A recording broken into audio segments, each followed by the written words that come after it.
안녕하십니까. 윤투TV 윤윤철입니다. 지금 기성 또 역기성으로 마음이 바쁜 시기인데 세찬 바람과 함께 많은 눈이 내립니다. 안전운전하시고 이런 날씨에 특히 건강에 유의하시기 바랍니다. 오늘은 윤투TV 제 25013호를 시작하겠습니다. 첫 번째, 시에 녹아든 세상사. 제목, 천상천하 유아독존. 대통령제 나라에서 다수 국회 초갑인데 초갑국회의 목숨줄은 독존 판사 쥐고 있네. 이제 더는 못 봐준다. AI 판사 도입해야. 어제 검찰이 윤석열 대통령을 구속 기소했죠. 그동안 파렴치한 국회의원 하나 체포도 못하고 구속도 못하고 불구속 기소만 주야장창 하더니 일주일에 2번씩 헌법재판소 탄핵심판도 받아야 되는 현직 대통령을 결국은 구속 기소를 했습니다. 이제서야 대한민국 검찰의 기계를 보여주는 것인지 미래 권력이라고 생각되는 쪽을 향하여 추파를 던진 것인지 본인들은 알겠죠. 또 먼 훗날 누구나 다 알게 되겠죠. 지금 우리나라 사법, 행정, 입법 모든 이 부실, 편법, 위법이 총망라된 시기에 오늘은 제 나름대로 한번 해법을 말씀드려 보겠습니다. 첫 번째, 판사로 대표되는 사법부입니다. 제가 지난번 방송에서 한번 앞으로 AI나 컴퓨터가 판사 역할을 하게 되는 시대가 오기 전에 판사들 정신 차리라고 했을 때가 있습니다. 지금 보니까 더 이상 미룰 때가 아닌 듯 합니다. 작은 의미로는 한 사람의 인생과 생명이 달려있고, 크게 보면은 한 나라의 운명이 달린 것을 한낱 판사 한 사람한테 맡겨놓을 수는 정말 없겠다는 생각이 다시금 들었습니다. 한낱 판사 한 사람의 이념에 따라, 기분에 따라, 이해관계에 따라 정해진다는 것은 이제 도저히 받아들이기 힘듭니다. 그래서 이제는 정말 AI가 판결을 해야 될 때가 됐다고 생각합니다. 지금 초슈퍼 컴퓨터인 양산 컴퓨터가 몇 년 내로 개발이 된다지 않습니까? 보안이 생명이라는 가상화폐가 무력화될 정도로 명석의 끝판왕이죠. 거기에 대한민국의 모든 판례 또 합리적인 양형 기준 그런 것을 입력해 놓고 재판정에 판사 빼고 양축인 변호사, 검사가 모든 변론 자료, 소추 자료를 입력을 해서 나중에 최종 판단은 AI나 컴퓨터에 맡기는 게 맞다고 생각합니다. 물론 변호사나 판사가 입력한 내용은 본인들이 무한 책임을 져야 되겠죠. 그렇게 되면은 일단 사법부의 정의는 바로 서지 않겠나 생각합니다. 또 이번에 계엄 사태를 보면은 저도 계엄 선포는 잘못되었다고 생각을 지금도 하지만 다수를 점한 야당이 저렇게 목리를 부리고 저런 식으로 막무가내로 비협조적으로 나오면은 참 대통령으로서는 난감하겠다는 생각이 듭니다. 그래서 제안합니다. 앞으로 또 이럴 경우에 또다시 억압마저 섬뜩하고 거부감이 드는 계엄 대신에 대통령한테 국회 해산을 할 수 있는 길을 조금 열어주는 겁니다. 그렇다고 국회 해산권을 주자는 건 아니고 임기 내에 한 번이든 두 번이든 상한 횟수를 정하고 국회 해산을 국민들께 물을 수 있는 국민투표 제한권을 주는 겁니다. 국민투표를 통해서 51% 이상의 찬성이 나오면 국회를 해산할 수 있게 한다든지 그런 장치가 있어야지 앞으로 대한민국에서 또다시 계엄이나 그런 것은 막을 수 있지 않겠나 생각합니다.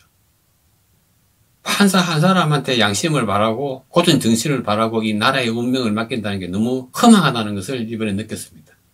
영장 발부 판사도 AI가 하고 1심, 2심, 3심 그때는 뭐 지법, 고법, 대법이 아니겠죠. 퍼스트 AI, 세컨드 AI, 라스트 AI 이런 식으로 가겠죠. 그런 식으로 하는 게 가장 합리적이라고 저는 지금 생각합니다. 두 번째, 구성과 반문. 3위, 박지원, 더불어민주당 국회의원이죠. 이런 소리 했습니다. 이번 계엄은 김건희 여사가 오빠 계엄 빨리 해! 라고 해서 했을 것이다. 참, 유심이시. 당신이 사람은 60이 넘어서부터 내가 썩는다 그랬는데 80이 넘으면 어떻게 됩니까? 또 이 사람 이런 소리도 하대요. 김건희 여사까지 감옥 가면은 자기가 그 개를 키워주겠다. 정말 참 나이 허쳐먹었네요. 북한에 돈 갖다 바치다가 실현까지 살고 제가 일전에 제가 아주 어릴 적에 그 당시 유행하던 주간지에서 이 박지원 씨에 대한 장편의 기사를 아주 흉측스러운 기사를 봤다고 그랬죠. 정확한 내용은 기억이 안 난다고 말씀드렸는데 요즘 SNS나 인터넷상에 그때 그 내용이 다시 보이더군요. 그러니까 캡처를 해서 올리려다가 괜히 그걸 올린 사람한테 폐가 될까봐 제가 올리지는 않겠습니다. 묻겠습니다. 이제 그 정도 나이 되면은 내 인생을 좀 어떻게 잘 마무리해야 되겠다는 생각 안 드세요? 참 이런 사람이 국정원장까지 몇 년을 했으니 나라 꼴이 어떻게 됐겠습니까? 2위 문형배, 지금 헌법재판소의 소장 대행이죠. 과거에 SNS 이런 거를 올렸더군요. 우리 법 연구회에서도 나는 가장 자로가 있는 사람이라고 생각한다. 자기들 나름대로 좌익 성향이 있는 그 우리 법 연구에서도 자기가 가장 선명성이 있다고 자랑삼아 올린 글이겠죠. 좌익 성향이 있는 우리 법 연구에서 가장 자로 있다고 생각되는 사람이 왜 우에서익하고 있습니까? 대한민국은 자유민주주의를 택하고 있으니까 누가 뭐래도 우 아닙니까? 왜 대한민국에서 이러고 있습니까? 북한은 용기 없어 못 가면은 중국이랑 러시아에 가서 살지. 묻겠습니다. 이때까지 법 공부하면서 재판 기피라든지 본인 양심에 따라 재판을 회피한다든지 그런 개념에 대해서 아예 모르는 거 맞지요? 그러고 지금 헌법재판소장 하고 있는 거 맞지요? 1위 문재인 대한민국 전 대통령이죠. 이런 소리 했습니다. 하루빨리 나라가 정상화되기를 바란다.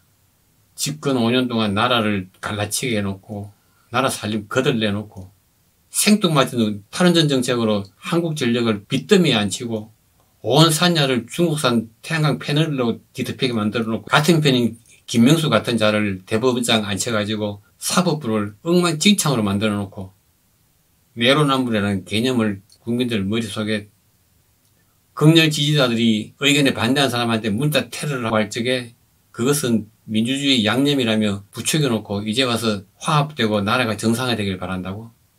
묻겠습니다. 퇴임 대통령인데 왜 70명 가까운 경호원이 필요합니까? 다 국가 세금인데.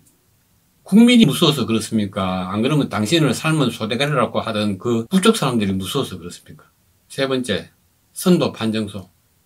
지금 12월 3일 그 비상계엄 선포 때부터 거의 2달 가까이 돼 갑니다. 그동안 참 저도 그렇고 국민 여러분들도 많은 것을 느꼈으리라 생각합니다. 정말 이제는 신규를 갖고 뜬구름 잡는 것 같은 그런 지역이나 당이나 벗어나서 정말 대한민국을 우리 대신 이끌어갈 수 있는 그런 사람을 뽑을 때가 되었습니다. 이때까지는 시행착오로 생각하고 사람다운 사람을 뽑아 우리 대신 우리 대한민국을 운영하게 만듭시다. 오늘 방송은 이상으로 마치겠습니다. 다음에는 좀 더 좋은 내용으로 찾아뵙겠습니다. 감사합니다.